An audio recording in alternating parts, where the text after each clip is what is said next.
يا مساء الفل والورد عليكم، رمضان كريم. تعالوا اقول لكم عملت لولادي فطار ايه النهارده. عملت لهم اكتر من صنف ما شاء الله، عجبهم جدا. مش شرط بقى اللي احنا نعمل فراخ كتير او كميات كبيره من اللحمه، يعني ممكن من ربع كيلو او من نص كيلو مفروم نعمل ما شاء الله صينيه مكرونه بشاميل كبيره، وتكون كده جوسي وطريه وفي نفس الوقت تكون طعمها جميل جدا. وكمان عملت اجنحه الدجاج بطريقه حلوه جدا بتتبيله خطيره، تقدري ان انت كمان تعتمديها في كل انواع المشويات، أحلى من اللي إحنا بناكلوها في المطاعم. وهاقول لِك على سر لونها إيه الجميل. وحطيت كمان محشي البتنجان في الورق الحراري أو في الكيس الحراري وسويته في الفرن. تعالي أقول لِك هنعمل إيه. أول حاجة طبعًا هنسمي الله. بدأت أول حاجة بالمشروبات، أنا عملت هنا مشروب الكركديه، الكركديه البودر، وهاسيبه لِك في صندوق الوصف، أو هيطلع لِك دلوقتي كمان في علامة الآي علشان تشوفي الفيديو كامل لو ما شفتهوش. يعني حطيت رطل من المَيّة عليه 4 معالق كبار من بودرة الكركديه و6 معالق كبار من السكر، والتحلية هنا بتكون حسب الرغبة. وما تنسوش ان احنا كمان حاطين سكر وقت ما كنا بنضرب بودرة الكركديه. وقلبتها كويس وجبت الازازة اللي انا هحطها فيها، وحطيت كده فيها مصفة الاعشاب الضيقة، وابتديت اللي انا اصفيها وهسيبها بقى في التلاجة تسقع لوقت الفطار. بعد كده ابتديت أجهّز أول صنف معايا وهو أجنحة الدجاج. غسلته كويس جدًا والمادة بقى اللي بتخلّي أجنحة الدجاج ما شاء الله زي ما أنتم شايفينها لونها فاتح جدًا وما فيهاش أي ريحة زفارة هي الطحينة. حطيت معلقة كبيرة من الطحينة وعليها طبعًا ليمونية كده كبيرة، وكمان دعكتها بالدقيق كانت زي الفل زي ما أنتم شايفين. بعد كده جبت الطبق عشان أبدأ اللي أنا أحط التتبيلة.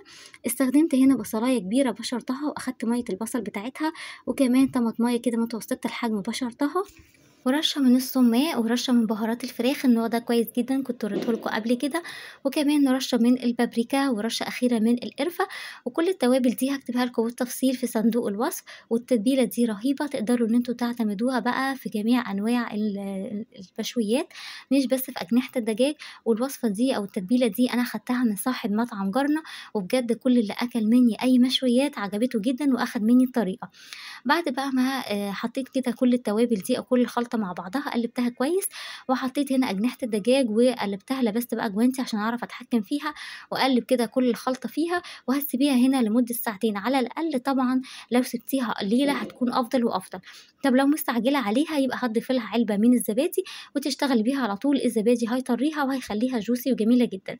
بس أنا هنا يعني كنت حاطة التتبيلة من بالليل فما احتجتش إن أنا أضيف عليها زبادي.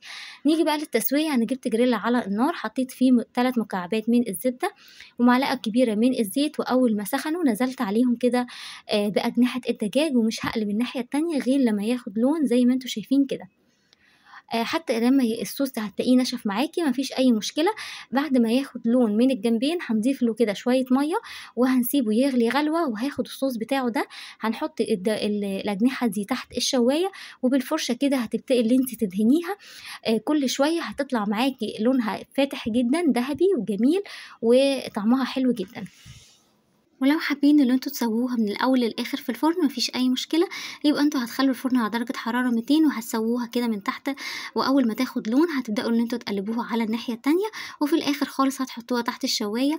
ونفس الحكاية كل الjuice اللي هينزل منها كده أهوّة أو الصوص اللي هينزل منها هتاخدوه بالفرشة وتدهنوا بيها الأجنحة لحد ما تاخد لون دهبي جميل جدًا، وتبقى جميلة مقرمشة من برّه وتكون طرية كده وjuicy من جوّه.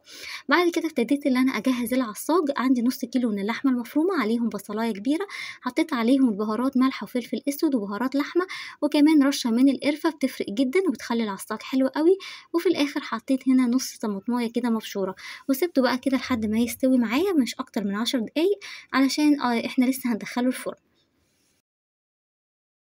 بعد كده ابتديت أجهّز في البشاميل، والمفاجأة هنا بقى اللي أنا باعمل بشاميل على البارد، يعني مش باحط معلقة زبدة باحط فيها معلقتين كده كبار من الدقيق وأحمّرهم فيها، لأ أنا مش باحمّر الدقيق خالص. أنا باجيب كيلو من اللبن وباحط كده فيه معلقتين كبار من الدقيق، أو ممكن لو هتستخدمي البشاميل الجاهز اللي هو بيكون أكياس بتحطيه برضه عليه كده من برّه قبل ما تحطيه على النار. باعمله على البارد، والحقيقة الطريقة دي نافعة معايا جدًا وباعملها على طول وبناجحة، وأي حد بيدوق مني المكرونة بشاميل بيبقى كده بيطلب مني طريقة البشاميل. بجد جربي البشاميل على البارد هيفرق معاكي جدا، مش هيكون بقى زي ما انتي بترفعيه على النار ويكون مكلكع معاكي. بتقلبيه كويس جدا ومن غير ما يتحمر الدقيق معاكي ولا اي حاجة. بعد كده بترفعيه على النار. انا كمان زودت طبعا رشة من الملح ورشة من الفلفل الاسود وكمان مكعب من المرق. حابة تستغني عن مكعب وبعد المرق كده مفيش نزلت مشكلة، البشاميل بس من هو على برضو النار بيدي لمّا بقى نكهة حلوة قوي. متوسط التخن بتاعه، يعني أنا مش باحب إن هو يكون متماسك أوي علشان ما تكونش المكرونة ناشفة، لإن إحنا لسه هندخّلها الفرن وهيتماسك أكتر، وكمان المكرونة هتنزّل النشا بتاعتها. فالمكرونة بشاميل الصوص بتاعها أفضل حاجة إن هو يكون متوسط، ما ينفعش إن هو يكون خفيف أوي، مش هيمسك في المكرونة، وطبعًا لو كان تقيل هينشف معاكِ والمكرونة مش هتطلع juicy، وكمان لو اتحطت في التلاجة يوم مش هتعرفي تسخّنيها ومش هيبقى فيها كده أي بشاميل خالص. جبت بقى الصينية اللي أنا هاشتغل فيها، حطيت فيها معلقتين كده من البشاميل، دهنت الصينية بيهم. بعد كده جبت المكرونة اللي أنا سلقاها نُص سلقة بس علشان ما تعجنش معاكِ.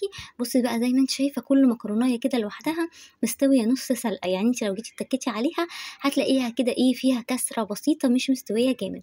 وأنا يعني مش منظمة أوي في المكرونة، مش باحطها كده واحدة جنب واحدة، باحبها تكون عشوائية. نزلت كده فيها على طول في الصينية. بعد كده حطيت برضه معلقتين من البشاميل، ومش باحب اللي أنا أخلّط البشاميل فيها وأحطها على طول. برضه الخطوة دي مهمة بتخلّيها juicy. لكن أنتِ لو مسكتِ معلقتين كده من البشاميل وخلطتِ بيهم المكرونة بتطلع معاكِ ناشفة وما بتطلعش juicy. زي ما أنتِ شايفة بقى جبت كده معلقتين كبار من البشاميل وحطيتهم على أول طبقة من المكرونة. بعد كده جبت العصاج وحطيته في النُص، وهنكرر تاني نفس الحكاية، طبقة من المكرونة وفي الآخر خالص البشاميل. باحاول طبعًا اللي أنا أوزّع البشاميل بالتساوي، وخصوصًا بقى على حروف كده الصينية، علشان البشاميل كده يتغلغل في الصينية ويدخل كده جواها، وما يبقاش بس موجود في النُص والحروف كده تكون محروقة معاكِ. لازم تهتمي جدًا بحروف الصينية وتغرقيها كده بالبشاميل. وبعد كده لو حابة إن أنتِ تسويها على الشكل دوّة، يبقى تدخّليها الفرن مسبق الحرارة على درجة حرارة 180، وفي الآخر هياخد لون تحت الشواية. بس أنا فضّلت أضيف هنا بقى مكعب من القشطة، ودي طريقة مُعتمدة من جدتي ومن والدتي، بجد بتخلّي صينية المكرونة بشاميل في حتّة تانية. مكعب من القشطة أنا مخزّناه من وش اللبن، قطّعته كده على الوش، وكمان ضِفت ميكس من الجبن. لو حابين إن أنتم تضيفوا القشطة جرّبوها وقولوا لي رأيكم في التعليقات. بتخلّي كده الوش crispy وفي نفس الوقت طبعًا البشاميل بيكون juicy وطري من تحت. بجد تحفة، جرّبوه وقولوا لي إيه رأيكم. حطيتها بقى كده في الفرن، وبعد كده هادّيها وِش تحت الشواية، وابتديت اللي أنا أجهّز البتنجان. جبت كيلو من البتنجان اللي هو الطويل وغسلته كويس، وقطعته بالسكينة الحتة اللي هي الخضرا بتاعته دي، وابتديت اللي أنا أقوره. وفي ناس بتحب إنها تنقعه في المية ساعة وتحط عليه معلقة من الملح. أنا الحقيقة مش بحب الطريقة دي، هما بيعملوا كده عشان يكون طري، بس أنا مش عايزة البتنجان يكون طري، لأني لما باجي أسويه بلاقيه كده ميمي، يعني كده إيه القشرة بتاعته بتطلع في حتة والبتنجانية في حتة، وبيبقى لونه كده مزرق ومش بيبقى أفضل حاجة. فاحنا هنا هنعمله كده، هنقوره زي ما هو، هنتك كده شوية عليه جامد هيطلع معاكي بسهولة. لو أنتِ خايفة يتقطم منِّك ممكن اللي أنتِ إيه يعني إيه تبدئي اللي أنتِ تطرّيه بإيدِك بس كده وتفتحيه بإيدِك، لكن ما تحطيهوش في مَيّة بملح.